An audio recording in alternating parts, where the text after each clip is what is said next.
Imagine um mundo em que produzir bem não é apenas uma meta, mas uma condição essencial para competir. A qualidade hoje é exatamente isso. Um dos pilares que sustentam a eficiência, reduzem custos e garantem a satisfação de quem consome. Neste vídeo, vamos percorrer a trajetória desse conceito, desde os métodos artesanais do passado até os sistemas modernos de gestão que moldam a indústria atual. Você vai descobrir como surgiram as práticas de inspeção, o controle estatístico, a garantia da qualidade e, mais tarde, a qualidade total. Ao entender essa evolução, fica claro por que processos estáveis, padronizados e orientados à melhoria contínua deixaram de ser apenas técnicas e se tornaram uma verdadeira estratégia organizacional. Compreender essa história é fundamental para interpretar os desafios do presente e aplicar ferramentas que elevam o desempenho produtivo. Vamos começar essa jornada? Todas em conformidade. Ótimo, vamos continuar. A qualidade é uma estratégia fundamental para garantir que produtos e processos atendam às normas e às expectativas dos clientes. Seu foco está na conformidade, na prevenção de erros e na busca por eficiência, reduzindo desperdícios e fortalecendo uma cultura de melhoria contínua. Dois conceitos centrais sustentam essa prática: conformidade, que significa seguir padrões técnicos definidos, e zero defeito, que representa o esforço para evitar falhas desde a origem. Para apoiar esse desempenho, ferramentas como o 5S ajudam a organizar o ambiente produtivo e utilizar melhor os recursos. A qualidade também envolve ações preventivas, antecipando problemas em vez de apenas corrigi-los após a inspeção. Esse compromisso não é restrito ao setor produtivo. Envolve todos os colaboradores na identificação e solução de falhas, reforçando a melhoria contínua como responsabilidade coletiva. Assim, qualidade vai muito além de avaliar se um produto é bom ou ruim. Ela representa um conjunto de práticas e valores que orientam toda a organização rumo à excelência. Os estudos sobre qualidade nasceram da necessidade de padronizar produtos e reduzir falhas. O que começou, lá na antiguidade, como simples inspeções visuais, evoluiu ao longo dos séculos até se transformar em complexos sistemas de gestão. Durante a Revolução Industrial, a produção em larga escala exigiu que todos os itens fossem fabricados com uniformidade. Mais tarde, na Segunda Guerra, a demanda por armamentos confiáveis acelerou ainda mais o desenvolvimento de métodos técnicos e científicos voltados à qualidade. Com o tempo, essa evolução passou a ser organizada em diferentes eras: a era artesanal, a era da inspeção, a era do controle estatístico, a era da garantia da qualidade e, por fim, a era da qualidade total. Era artesanal, da antiguidade ao século XIX. Que trabalho maravilhoso! Nunca vi cores tão vibrantes. É verdade, são peças únicas. Obrigado. Leve esta taça, é a melhor que tenho. Na era artesanal da qualidade, antes da Revolução Industrial, os produtos eram feitos manualmente, com atenção personalizada e total responsabilidade do artesão. Ele dominava todas as etapas do processo, e sua habilidade e reputação garantiam a confiança do cliente. Não havia padrões rígidos. Pequenas imperfeições eram aceitas, desde que o produto cumprisse sua função. O cuidado, o conhecimento técnico e o toque individual eram altamente valorizados. Com a Revolução Industrial, a produção em massa tornou impossível o controle total por uma única pessoa.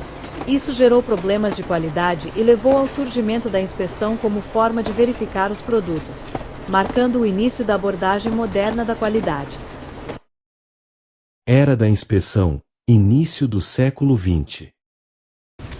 Com a produção em massa, a divisão do trabalho tornou-se essencial para aumentar a eficiência industrial. Durante a Primeira Guerra Mundial, a demanda por produtos padronizados, especialmente armamentos, exigiu maior controle de qualidade. Foi nesse contexto que surgiu o inspetor, responsável por separar os itens conformes dos defeituosos. A inspeção era feita em todos os produtos, mas seguia uma lógica reativa. Os erros só eram corrigidos após ocorrerem, gerando desperdícios e retrabalho. Com o crescimento da produção, inspecionar tudo ficou inviável. A solução veio com os testes por amostragem estatística, que permitiram avaliar a qualidade de grandes lotes com menos custos e mais eficiência. Era do controle estatístico, de 1930 a 1950. O aumento da produção tornou antieconômico inspecionar 100% dos itens, e uma das maiores preocupações é que o volume de produtos não conformes elevava significativamente os custos da não qualidade. Nesse contexto, Walter Schulhart desenvolveu o controle estatístico da qualidade. Para ele, um processo está sob controle quando sua variabilidade futura pode ser prevista com base no comportamento passado, dentro de limites definidos. A produtividade é o indicador mais objetivo de eficiência. Ela mostra quanto um sistema produz em relação aos recursos utilizados. O cálculo de produtividade pode ajudar, por exemplo, na decisão de comprar uma nova máquina. Imagine uma máquina que produz 1.000 peças com um custo de R$100.000 e uma jornada de 12 horas por dia. Existe a opção de adquirir outra máquina, que custa R$150.000, mas entrega 2.000 peças com uma jornada de 14 horas por dia. Com esses dados, primeiro, calcula-se a produtividade da máquina nova. Produtividade hora igual a 2.000 peças dividido por 14 é igual a 142,9 peças. Com esse valor, compara-se com a máquina antiga. Produtividade hora igual a 1.000 peças dividido por 12 é igual a 83,3 peças. A variação da produtividade da máquina nova para a antiga pode ser assim calculada. Variação da produtividade igual 142,9 dividido por 83,3 menos 1 é igual a 0,71, ou seja, um aumento de 71%. Também é possível medir o impacto nos custos. Considerando o custo total de R$150.000, o custo por peça por hora da nova máquina é: custo por peça hora igual R$150.000 dividido por 2.000 peças, dividindo após por 14 horas por dia igual a R$5,36. Calculando agora o custo da máquina antiga, temos: custo por peça hora igual R$100.000 dividido por 1.000 peças, dividindo após por 12 horas por dia igual a R$8,33. A variação entre os custos será: variação do custo por peça igual 5,36 dividido por 8,33, menos 1 é igual a menos 0,36. O resultado final é claro: a nova máquina produz mais e produz mais barato. A produtividade representa a capacidade de gerar mais valor usando o mínimo de recursos, por meio da otimização de processos e da redução de desperdícios. Ela mostra se a organização evoluía ao produzir mais com os mesmos recursos, ou manter a produção usando menos. Esse conceito está diretamente ligado à eficiência, que é executar as atividades da melhor forma possível, utilizando apenas os recursos necessários, com economia e qualidade na execução. A eficácia complementa essa análise. Enquanto a eficiência trata dos meios, o como fazer, a eficácia foca nos fins, ou seja, no alcance dos objetivos planejados. Assim, uma empresa pode ser eficaz sem ser eficiente, quando atinge a meta com gasto excessivo, ou eficiente sem ser eficaz, quando executa bem o processo, mas não alcança o resultado esperado. O ideal é unir as duas, fazer bem feito e alcançar o objetivo. Como exemplo, vamos imaginar uma fábrica de cadeiras que estabeleceu uma meta diária de produção de 96 unidades. Ela opera com 2 operadores, ao longo de uma jornada de 8 horas. Esse planejamento foi definido em alinhamento com o setor de vendas, que prevê comercializar 90 cadeiras por dia, mantendo o excedente como estoque estratégico. Todas essas informações estão organizadas na tabela. A jornada diária total corresponde a 8 horas de trabalho, que são 960 minutos para 2 operadores, ou 480 minutos de jornada individual. Esse tempo, dividido por 10 minutos, que é o tempo gasto para produzir cada peça, revela a capacidade de 96 unidades diárias. A meta de vendas da empresa é de 90 peças diárias, de modo que o excedente produzido é destinado ao estoque, ao final do expediente. Entretanto, ao final do dia, uma das cadeiras apresentou defeito. A eficiência da produção é obtida dividindo-se a produção real, sem defeitos, em conformidade, pela produção planejada.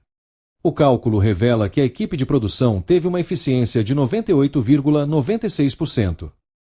Entretanto, a equipe de vendas provou ser eficaz em 100%, considerando que sua meta de vender 90 cadeiras foi atingida no dia. O melhor processo não é apenas o mais eficiente, mas o que também alcança eficácia. Ambos os conceitos fazem parte da melhoria contínua e geram indicadores que buscam chegar a 100%. Comparados ao longo do tempo, esses índices mostram avanços ou retrocessos, o que levou à adoção de métodos estatísticos nas avaliações de desempenho. Precisamos resolver essa variabilidade. É só diminuir o desperdício. A partir de 1920, as empresas passaram a usar ferramentas estatísticas para prever resultados e estabilizar processos. O foco deixou de ser apenas inspecionar o produto final e passou a antecipar desvios, reduzindo variabilidade e evitando defeitos. As cartas de controle permitiram monitorar o processo, dando origem ao controle estatístico de processo, que busca manter a qualidade ao verificar se o processo opera dentro dos limites definidos pela engenharia. Vamos considerar o exemplo de uma empresa de serviços de instalação elétrica. Ao longo de 5 meses, uma equipe formada por 16 técnicos realizou os seguintes atendimentos corretivos. No mês 1, 20 atendimentos. No mês 2, 22. No mês 3, 21. No mês 4, 33. E no mês 5, 38 atendimentos corretivos. Como essa amostra representa bem o comportamento geral das falhas que o setor técnico precisou resolver, ela pode ser considerada uma amostra representativa. Isso significa que funciona como uma miniatura da população total, permitindo generalizar os resultados com certo grau de confiança. Para resumir o conjunto de dados, calcula-se a média dos atendimentos corretivos, como nesta expressão. Esse valor médio será usado para prever tendências futuras de atendimentos corretivos. Como toda previsão envolve incerteza, acrescentasse um intervalo de confiança. Ele define uma faixa de valores plausíveis para a verdadeira média populacional. Por exemplo, um intervalo de confiança de 95% indica que, se repetíssemos o processo de amostragem 100 vezes, a média real estaria dentro desse intervalo em aproximadamente 95 delas. O nível de significância associado, de 5%, representa a chance de um intervalo não conter o valor verdadeiro. No caso da empresa, o setor de atendimento quer entender a variação possível em torno da média de 26,8 atendimentos, para planejar ações de redução de falhas e melhorar o treinamento dos 16 técnicos. Para isso, calcula-se o intervalo de confiança de 95%. Primeiro, determina-se o desvio padrão amostral, em que se considera a raiz quadrada da soma de cada uma das quantidades de atendimentos corretivos, menos a média elevada ao quadrado, dividido por 5 menos 1. Com o desvio padrão, calcula-se o erro padrão, que mede a variabilidade da média. A expressão é erro padrão igual ao desvio padrão dividido pela raiz quadrada de 16, ou seja, 8,2 dividido por 4, resultando em 2,05. Como a amostra é pequena, utilizasse a distribuição T de Student, para um intervalo de confiança de 95%. E 15 graus de liberdade, o valor crítico é aproximadamente 2,131. Assim, calcula-se a margem de erro. Margem de erro igual a T crítico vezes o erro padrão, ou seja, 2,131 multiplicado por 2,05, resultando em aproximadamente 4,368. O intervalo de confiança final é a média de 26,8, mais ou menos 4,37. Com esses limites, é possível construir um gráfico de controle de Shewhart, uma ferramenta fundamental do controle estatístico de processo. No caso da empresa de manutenção elétrica, esse gráfico permite comparar os atendimentos corretivos futuros com o comportamento histórico. Assim, identifica-se quando a equipe apresenta um número de falhas acima do esperado, possibilitando ações corretivas antes que os problemas se agravem. Vamos analisar 9 meses de operação do departamento de manutenção. No gráfico de controle, o limite superior é calculado pela expressão LS igual à média dos atendimentos mais o intervalo de confiança, ou seja, 26,8 mais 4,4, resultando em 31,2. Esse é o limite superior. O limite inferior é 26,8 menos 4,4, resultando em 22,4. A linha contínua do gráfico mostra os atendimentos mês a mês. Nos meses 1, 2 e 3, com 12, 21 e 20 atendimentos, os valores ficaram abaixo do limite inferior, o que é positivo. Mas no mês 4, as falhas ultrapassaram o limite máximo. O mesmo aconteceu no mês 7, com 39 atendimentos, e no mês 8, com 36. O gráfico de controle mostra se o processo é estável, previsível e se a variabilidade está dentro do esperado. Ele ajuda a diferenciar variações naturais do processo de desvios causados por problemas específicos, como falhas operacionais ou erros humanos. Quando a linha permanece entre os limites, o processo está estável. Quando ultrapassa, como nos meses 4, 7 e 8, isso indica a necessidade de investigar causas especiais e agir para corrigi-las. Assim, o controle estatístico de processo permite monitorar e melhorar continuamente o desempenho, reduzir variabilidade, evitar retrabalho e garantir qualidade. Ele marca a transição de uma postura reativa, baseada apenas em inspeção, para uma abordagem preventiva e sistemática. Isso fez com que as empresas investissem em novos processos para a consolidação da garantia da qualidade. Era da garantia da qualidade. Pós-Segunda Grande Guerra, anos 50. A garantia da qualidade surgiu no pós-Segunda Guerra Mundial, quando a reconstrução econômica e a competição industrial exigiram que as empresas deixassem de focar apenas na inspeção final e adotassem uma abordagem preventiva. O Japão foi um marco nesse processo ao incorporar o controle estatístico de processo e a filosofia da melhoria contínua, percebendo que controlar todas as etapas da produção era mais eficaz do que inspecionar cada item no final. Com a globalização e a necessidade de padronização internacional, surgiram normas como as ISO. A garantia da qualidade passou a ser entendida como um conjunto de atividades sistemáticas que asseguram que produtos e serviços atendam aos requisitos, priorizando a prevenção de falhas e a gestão dos processos. Entre seus elementos centrais estão o foco preventivo, o mapeamento e monitoramento dos processos, auditorias, qualificação de fornecedores e treinamento. Outro conceito fundamental é o custo da qualidade, que engloba tanto os investimentos para prevenir falhas quanto os custos gerados quando elas ocorrem. Ele se divide em custos de conformidade, como auditorias, treinamentos e sistemas de controle, e custos de não conformidade, que incluem retrabalho, refugo, devoluções e perdas de vendas. Ferramentas como o diagrama de Ishikawa ajudam a identificar as causas dessas falhas e orientar melhorias. O diagrama de causa e efeito, também chamado de diagrama espinha de peixe ou diagrama de Ishikawa, é uma das ferramentas clássicas da qualidade. Ele funciona como uma representação visual que conecta um problema, o efeito, às suas possíveis causas. Segundo o método, essas causas principais são agrupadas nos chamados 6 M's, que influenciam diretamente o desempenho de um processo. O primeiro é mão de obra, que envolve falhas humanas, como imprudência ou falta de qualificação. O segundo é medida, relacionado a decisões ou métodos de medição que podem alterar o processo e gerar erros. O terceiro é máquina, que inclui problemas em equipamentos, seja por desgaste, mau uso ou falta de manutenção. O quarto é matéria-prima, que representa insumos inadequados ou de baixa qualidade que comprometem o produto. O quinto é o meio, que engloba fatores ambientais, como poeira, calor, umidade ou poluição, que interferem no processo. E o sexto é o método, que corresponde ao modo como o trabalho é executado, incluindo procedimentos, técnicas e know-how. Ao organizar essas causas de forma estruturada, o diagrama de Ishikawa ajuda a identificar a origem dos problemas e direciona ações de melhoria de maneira clara e objetiva. Algo está deixando as superfícies irregulares. O que pode ser? Uma fábrica de embalagens plásticas registrou um alto índice de peças com superfície irregular, o que gerou retrabalho e desperdício.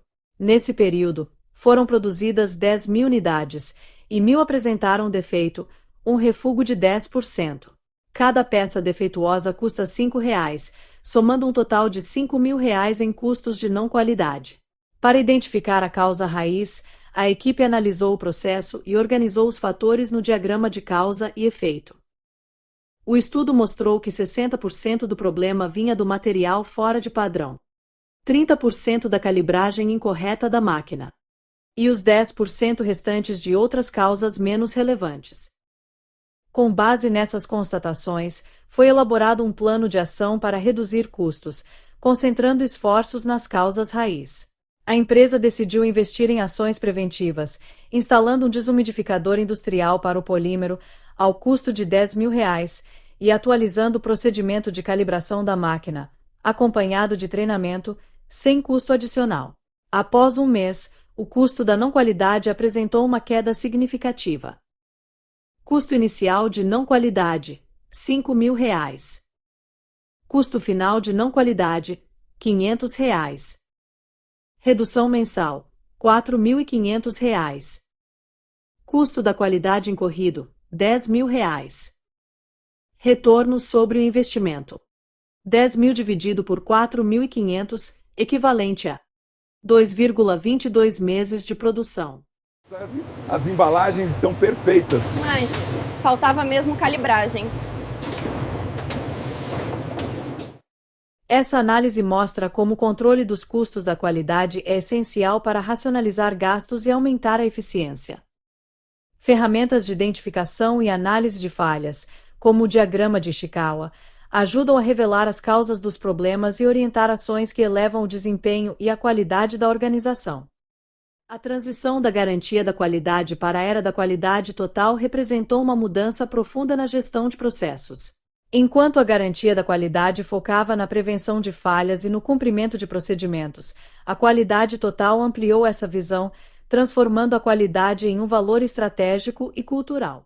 Nessa nova abordagem, toda a organização, todos os departamentos e colaboradores, passou a participar da melhoria contínua, da solução de problemas e da busca pela plena satisfação do cliente. Era da qualidade total, a partir dos anos 60. Em 1956, Armand Feigenbaum apresentou a ideia de controle total da qualidade, defendendo que produtos de alta qualidade não surgem quando a produção trabalha isolada. Para ele, a eficácia começa no projeto e só termina quando o cliente está plenamente satisfeito. A qualidade, portanto, é resultado do esforço coletivo de toda a organização. Feigenbaum observou que o controle da qualidade seguia 3 grandes etapas: controle de novos projetos, controle de materiais recebidos e controle do processo produtivo. Cada uma delas exigia a participação integrada de áreas como marketing, engenharia, compras, fabricação, expedição e atendimento ao cliente. Quando essa integração falhava, erros se acumulavam ao longo do processo. Esse entendimento levou ao estudo das relações entre processos e ao conceito de valor percebido, a forma como o cliente reconhece que um produto, mesmo com a mesma utilidade de outro, entrega mais valor. A gestão da qualidade total não é apenas um processo, é uma mudança fundamental na filosofia de toda a empresa. Nesse contexto, William Edwards Deming propôs a gestão da qualidade total, ou TQM, incorporada pelo sistema Toyota de produção. A ideia central era criar consciência de qualidade em todos os processos, envolvendo inclusive fornecedores. Seus princípios destacavam a necessidade de atender integralmente às expectativas dos clientes e desenvolver ferramentas para compreender essas necessidades. Ao mesmo tempo, o controle estatístico de processo continuava essencial para garantir desempenho consistente. Isso impulsionou o surgimento da engenharia da confiabilidade, voltada a prevenir defeitos desde o desenvolvimento até a produção. Dessa abordagem nasceu o conceito de zero defeito, que não afirma que erros nunca ocorrerão, mas que eles não devem ser aceitos, é preciso fazer certo da primeira vez. Senhoras e senhores, o conceito de zero defeito não é apenas uma meta, é uma filosofia que exige precisão em tudo o que fazemos. Na década de 1960, Philip Crosby difundiu mundialmente o programa Zero Defeito e consolidou 4 princípios. Qualidade é conformidade com requisitos. O sistema deve ser preventivo. O padrão é zero defeito e a medida é o custo da não qualidade. E assim, a qualidade deixa de ser apenas um controle e se torna uma forma de pensar, decidir e agir. Uma filosofia que, inevitavelmente, nos leva ao próximo passo, entender como tudo isso se conecta à gestão estratégica. Afinal, qualidade sem estratégia é como um mapa sem destino. Vamos descobrir isso no próximo capítulo.